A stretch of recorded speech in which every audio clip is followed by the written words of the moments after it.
Maître Thierry, bonjour. Monsieur Lenoir, bonjour. Nous vous retrouvons donc aujourd'hui pour une nouvelle rubrique SOS Consommateur concernant donc l'usage de la route. Et nous nous adresserons particulièrement aujourd'hui à celles et ceux qui ont commis une infraction et qui ont été pris par un radar automatique. Et vous avez des conseils à leur donner à ce sujet. Vous parlez de ceux qui ont été pris en infraction avec un radar automatique. On ne sait pas qui a été pris. Le radar automatique... C'est la voiture qui a été prise.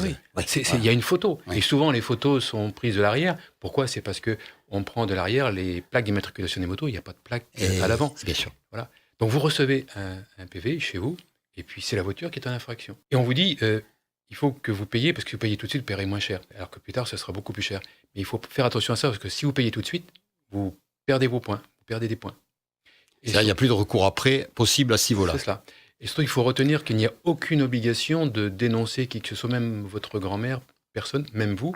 Vous n'avez pas à dire qui est au volant. Vous n'avez aucune obligation de dire qui est au volant. C'est-à-dire que je peux dire, en fait, contester le PV et dire, ça n'est pas moi qui conduisais et je ne vous dirai pas qui c'est. Voilà, vous pouvez tout à fait le dire. On ne peut pas m'en vouloir pour ça, c'est-à-dire me condamner pour ça. Non, tout à fait. Alors, si vous dites ça, il y aura une requête en exonération. Vous serez poursuivi devant le tribunal de police. D'accord. Il faut dire qu'à Bordeaux, l'amende est un peu plus chère qu'ailleurs. C'est 200, 300, 400 euros.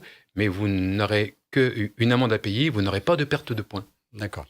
C'est important pour les gros volants. L'amende, de toute façon, j'y ai droit. Ça, Oui, sauf si vous arrivez à démontrer que vous ne pouviez pas être au volant à ce moment-là. D'accord, mais alors ça, c'est à moi à démontrer que j'étais ailleurs. Donc voilà. vous étiez au restaurant avec un ami, vous étiez en vacances, et c'est quelqu'un d'autre, effectivement, qui était au volant de votre véhicule. Bien. Et là, vous n'aurez même pas d'amende à payer. Donc, si je résume, on conteste, en fait, le PV.